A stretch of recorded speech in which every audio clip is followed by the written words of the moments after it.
The United States of America, through its Department of State, has sanctioned 4 of the members of the Uganda Police Force.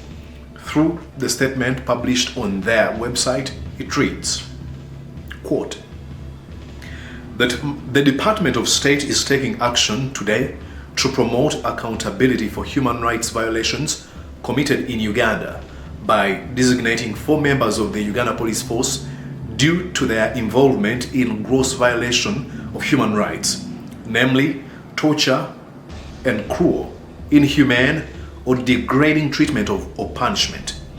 These individuals are Bob Kagarura, the then Wamala Regional Police Commander of the Uganda Police Force, Alex Mwine, the then District Police Commander of the Mityana District of the Uganda Police Force, Elly Womanya, then Senior Commissioner within the Uganda Police Force and Deputy Director of Uganda People's Force Criminal Investigation Division in charge of the Special Investigations Unit, SIU, and Hamdan Twesigye, then Deputy Inspector of Police assigned to SIU. As a result of today's action, Kagarura, Mwine, Womanya, and Twesigye and their immediate family members are generally ineligible for entry into the United States of America. The reports that Kagarura, Mwine, Twesigye, and Womanya were involved in gross violations of human rights as documented by Uganda Civil Court documents, civil society organizations, and independent journalists are serious and credible. By publicly designating these individuals, the United States reaffirms its commitment to advancing the human rights of all Ugandans and promoting accountability for those responsible for human rights violations.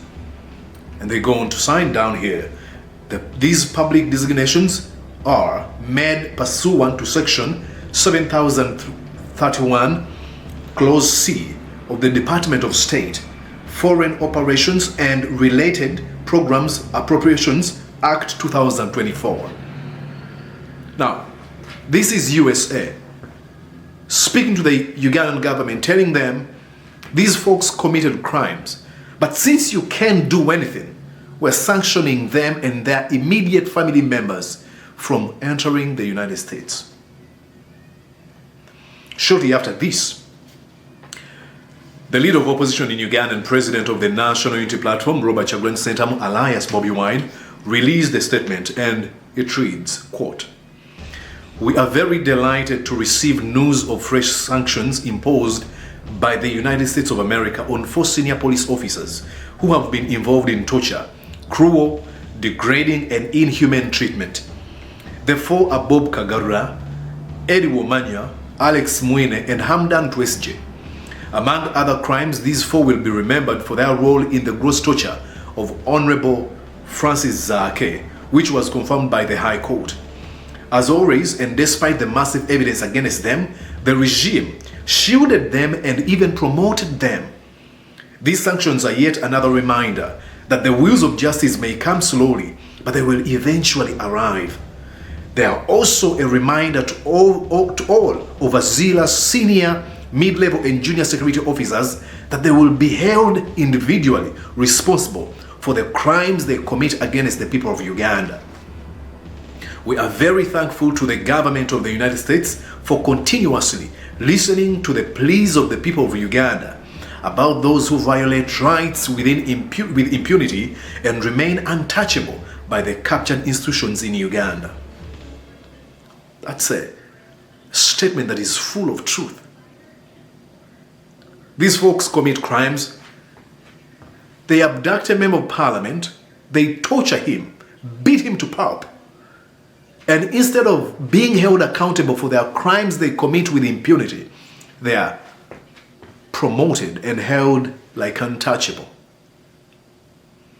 But Bobi Wine makes a very important statement that each one of them is going to be held individually responsible for the crimes they commit. Look, you do this shielded or protected by Mr. Museveni, but here, you and your immediate family members are being held accountable. Now, I want to say thank you so much to the US for standing with the people of Uganda as we continue crying for the world to look at what is going on in our country.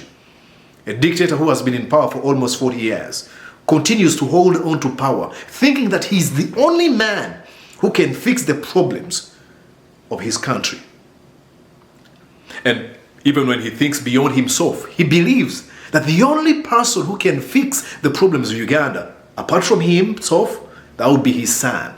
That is very unfortunate. His son, who is committing the same crimes, he oversaw the torturing of Kagarura, to mention but a few. This is a stark reminder of what we are up against, and a stark reminder that we are not alone in this battle. But I may spend a lot of time, and maybe I'm going to come back to this, but let me speak to our folks, more especially those who serve us in the military, in our police. There will be a time when Museveni is gone, but what you have done to your country and to your people will haunt you. And very unfortunate, it will haunt your country forever. You're doing an extremely dangerous service to your country that you don't even realize, because you are surrounded by lackeys and folks who are drunk to power, whose only modus operandi is, let's break the law and no one is going to touch us, no one is going to stop us. This is the question I want to ask our police officers. What's wrong with you? Not to be a prophet of doom, but Museveni's days are numbered.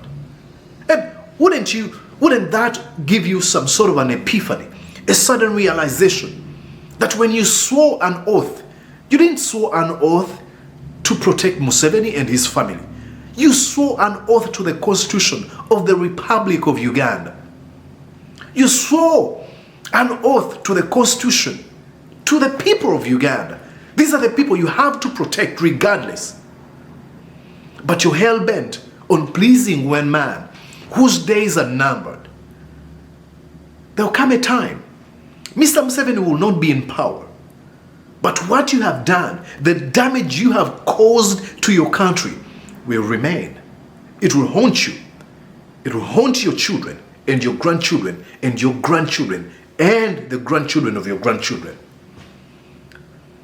This is why I call upon folks who fought with Museveni, the likes of Kahindo Tafire. Is this what you fought for?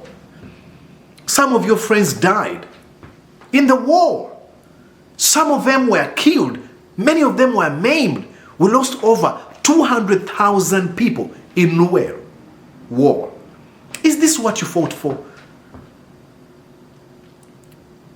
Police officers and military personnel who are used to commit crimes, look at where you sleep. What kind of accommodation you have. Look at the schools where your children go. I mean, realize how much are you paid. Look at the hospitals where you take your children, your parents and yourself, where you go. Look at the roads where you ride your cars. Is this what you're fighting for? Do you realize the mistake you're doing? That the fact that I'm saying all these things now, what you think is, how do we kill this man? How do we abduct him? How do we torture him? Do you see how dangerous a path you have taken? That a person who says, whatever I'm saying right now is the person that has committed a crime. But your friend, folks you know, who have abducted, tortured and killed Ugandans are exempt from any sort of accountability. This is shameful. It is very unfortunate that a foreign country has to come in and try to see how justice can prevail, because folks who are supposed to do it in our country are doing a total opposite. It is very unfortunate. My last message will be to the young people of Uganda. Our country is sick. And while our country is sick, it is crying to all of us to rise up to the occasion, to occupy a vacuum of leadership.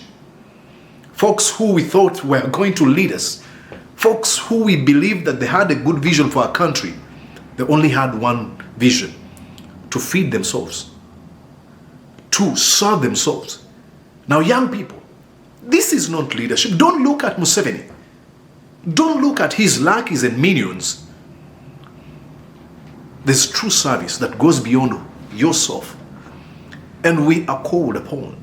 Uganda is crying from all corners of its boundaries, saying, will you rise up? Because Museveni's days are very numbered. I hate to be the prophet of doom, but this is just reality. And may we not look at these folks like Museveni and his obsequious minions and emulate them. We need to be better. And we start now. But thank you so much to these United States of America for what you have done. And we ask you not to stop funding these people. Hundreds of millions of American taxpayers' money is being sent to countries like Uganda. And I understand the generosity and the kindness of the American people who want to help other people in other countries. But your money is being stolen.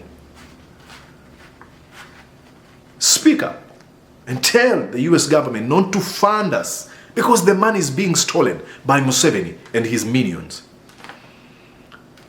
Thank you so much for whoever has used their social media platform to bring to light the atrocities committed by a cabal of Mr. Museveni. The wrongs that have been normalized under the Museveni regime.